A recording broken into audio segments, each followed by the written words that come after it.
The rain was just coming down in sheets. I had the umbrella in my left hand, and I was holding the umbrella very high on the shaft, and my wedding ring was touching the metal. Suddenly, there was like a chill in the air, and it felt kind of like static electricity. As soon as I thought, let go, just let go of the umbrella, a large bolt of lightning hit the top of the umbrella. I looked to the right a little bit, and I saw a heap on the ground, and I'm looking at that, and I'm like, oh my God, that's me. That's me. I was lying in a grease puddle in the parking lot. I was like willing myself to get up. Get up, get up. And then it just hit me. I'm not getting up. I'm dead. As soon as I realized I was dead, a light appeared. The light was pulsing. It was alive.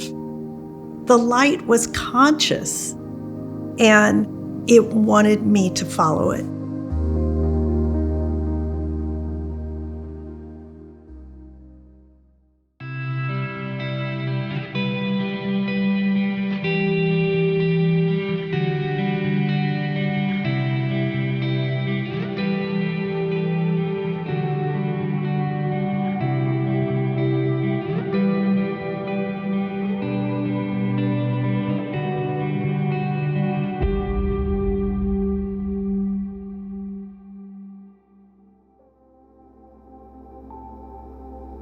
I'm Elizabeth Krohn.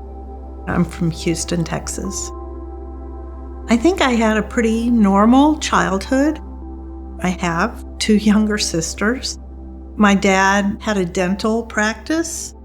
My grandparents all lived nearby, and I was very close with my grandparents. It was just kind of the childhood you want your children to have. My parents were raising us Jewish. We were Reform Jews, which is like Judaism light. I finished high school, got my undergraduate degree, I got married, and went to law school. The way my brain worked was law is very black and white. It's right or wrong. There's no question, there's no gray area. And that really appealed to me. When I started law school, we already had our first child. That was not easy, having a baby and trying to go to law school. And then I got pregnant again, and I had to be on bed rest for an extended period of time, which put an end to law school. My husband was out of town on a business trip. It was the first anniversary of the death of my grandfather. My entire family was going to be at services that night because they were going to be reading my grandfather's name. My boys were 2 and 4 at the time. So I got the boys all dressed up in their little suits and little bow ties. It had been a bright, sunny day, and suddenly there was like this black rain cloud. I don't know where it came from. It felt like it was right over my car. As we pulled into the parking lot, the rain was just coming down in sheets. I didn't want to sit in the car and wait for it to pass because I was afraid they were going to read my grandfather's name, so I didn't want to miss that. I realized, well, we're going to get wet. I told my 4-year-old, run to the awning over the door and to wait for us there. I climbed over the seat of the car to get my 2-year-old out of his car seat. I got him and grabbed an umbrella. And I realized that I couldn't carry my 2-year-old and still be able to control the umbrella. So I set him down and I held his hand. I had the umbrella in my left hand and I was holding the umbrella very high on the shaft, and my wedding ring was touching the metal. We started walking. Suddenly, there was like a chill in the air, and it felt kind of like static electricity. My hand was right in front of me, and I looked at it and I thought, well, this is stupid. I shouldn't be holding the umbrella like this. As soon as I thought, let go, just let go of the umbrella, a large bolt of lightning hit the top of the umbrella. My 2-year-old Andy started screaming, and I looked at him and he had his hands up against his ears, and I saw Jeremy running back out toward us. I was angry. I told him to stay there. What is he doing? I saw him run over and grab his brother and start pulling him toward the building. The whole thing was so disorienting. Like, what is going on? I followed the boys to the building. They got to the door and went inside. So now all three of us were in the lobby there. And there was a man walking, I guess, from the restroom back into services. And it was someone that knows us. So he came over to see why the boys were screaming. And he's talking to them. And I'm like, why isn't he talking to me? I'm right here. He wouldn't even look at me. I mean, nothing felt right. Everything was off. He went into where the service was going on, and I saw him say, we need a doctor. The rabbi stopped the service. This is a Jewish synagogue, 1 block from the Texas Medical Center. So 40 men got up and came toward the back of the room. Meanwhile, I'm wondering where my umbrella is, because it was a new umbrella. I saw the umbrella and it was a skeleton and it was smoking.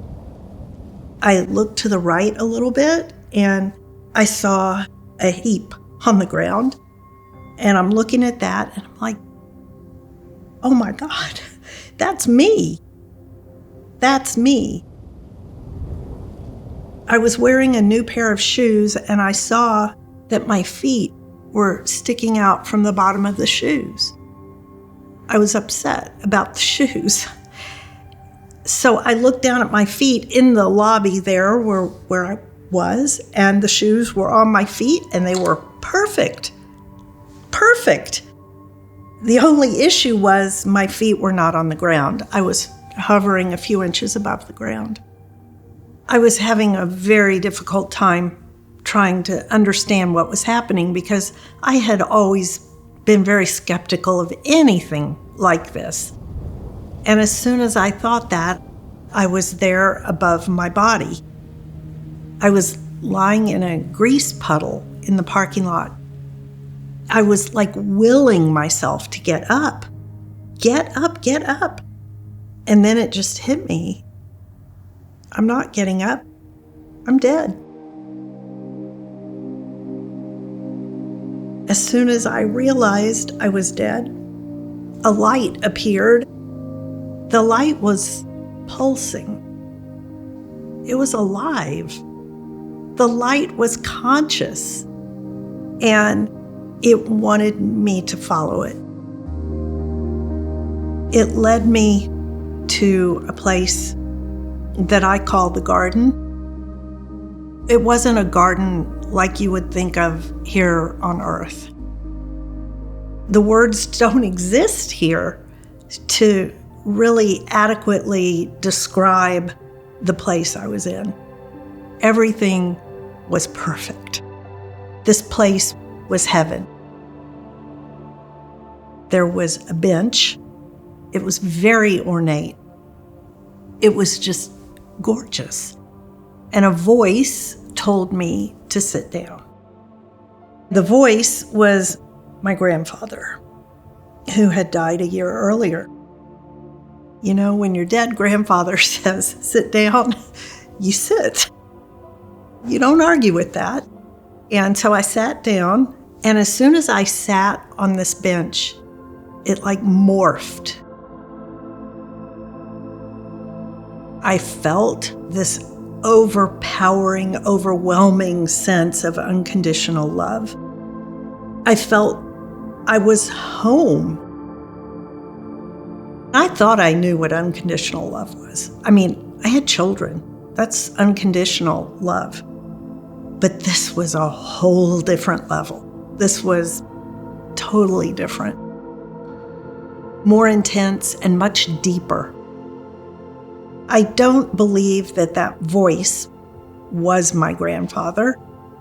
I believe that it was my grandfather's voice to put me at ease so I wouldn't be absolutely terrified. But I do believe that it was God that was sitting on that bench with me. Off in the distance, I could see other people. Everyone looked young, healthy, and perfect. They were all paired up with some type of guide. Nobody was having to navigate this on their own. So everyone there was in heaven. But I also knew that everyone was seeing something different. They were seeing what heaven was to them. The voice that I had heard, my grandfather's voice, told me that he was not going to say anything else out loud. He would just put the information into my head. I proceeded to ask questions. And as fast as I could think a question, the answer was there. It was like an instantaneous download of information. There was an extensive conversation about quantum physics, and I totally understood it. But here, I don't know anything about quantum physics. I cannot wrap my head around it here.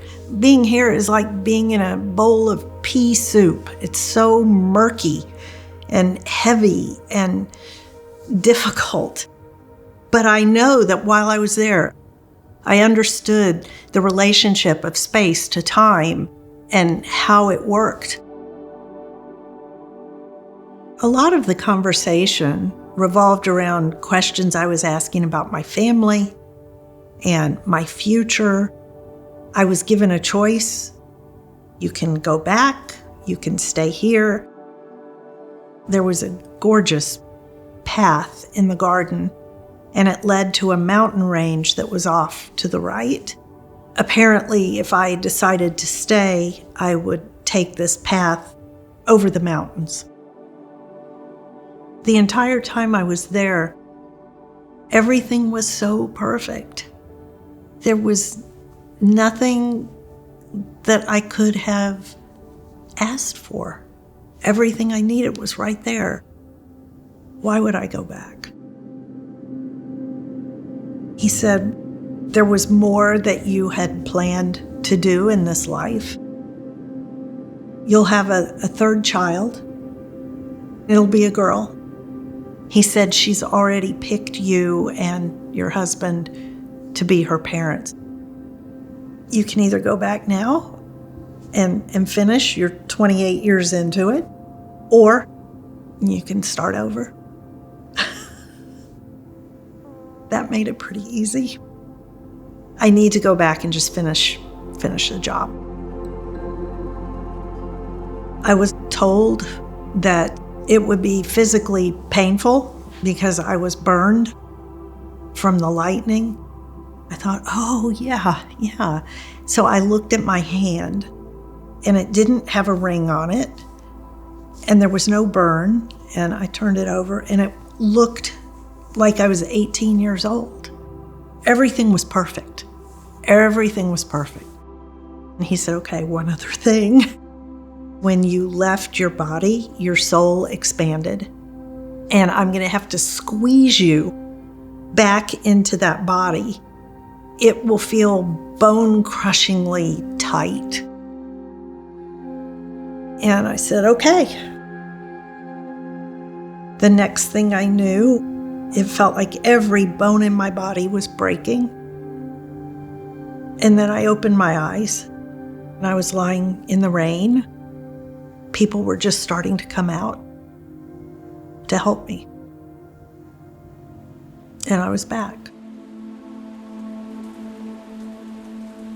I knew what had happened.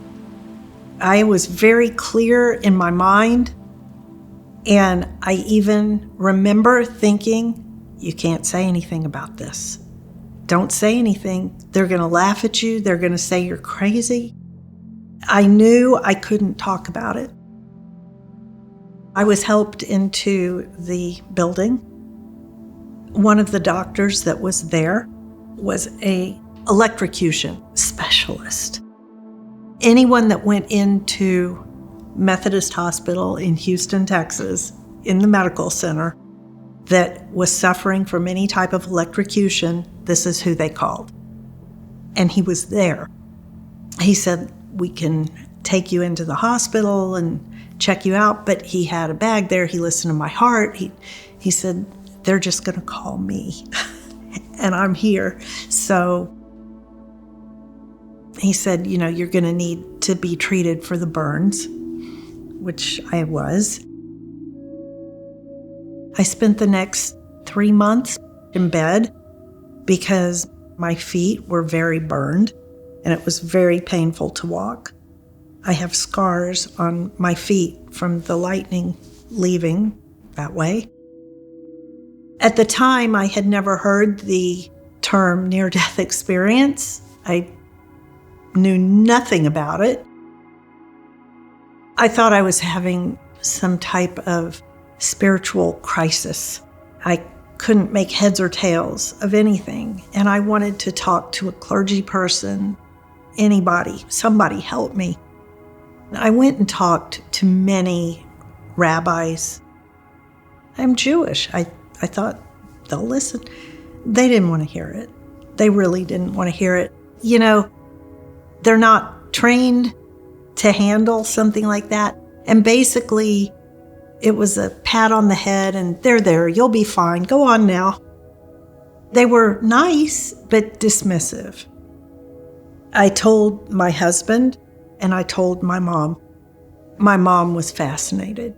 She had so many questions and she totally believed it. My husband pretty much laughed at me, said, "You're losing it. That did not happen. You were asleep. You had a dream." My husband and I remained married for another 9 years, and we did have a third child, a girl. So all of that was very accurate.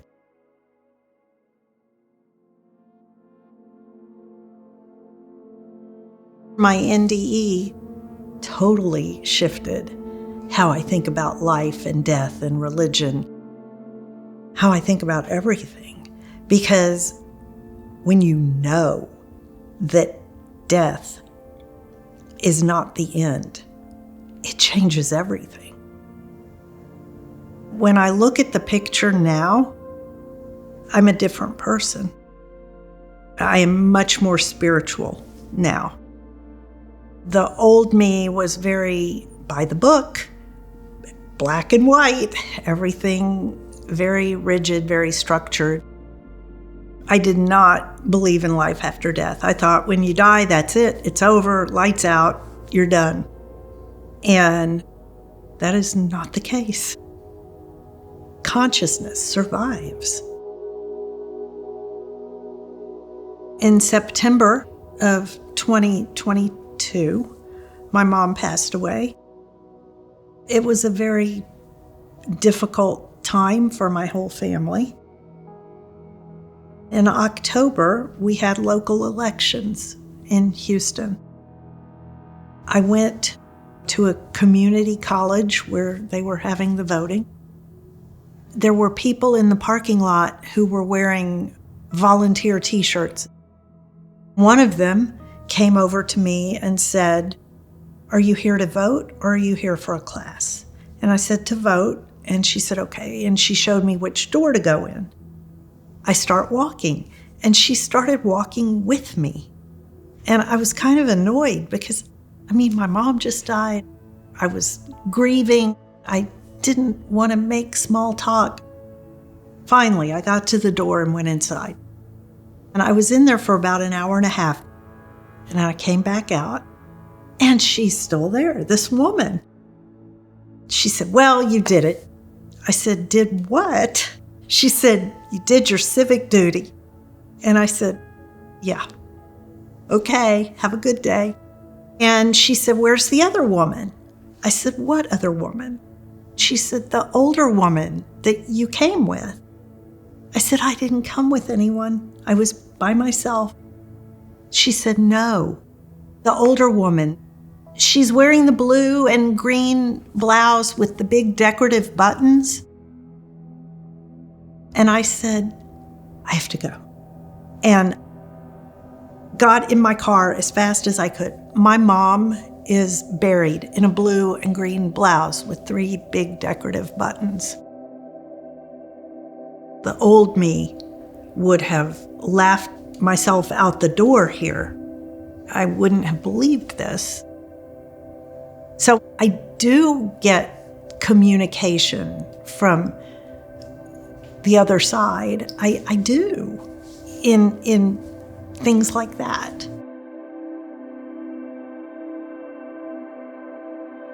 This is a very difficult experience, living as a human on Earth. We all deserve an award for being here, for agreeing to do this. It's not easy. The only thing that helps me get through it is the knowledge that I get to go home. I don't have any fear of death, but I don't want it to happen anytime soon. I want to watch my grandchildren grow up.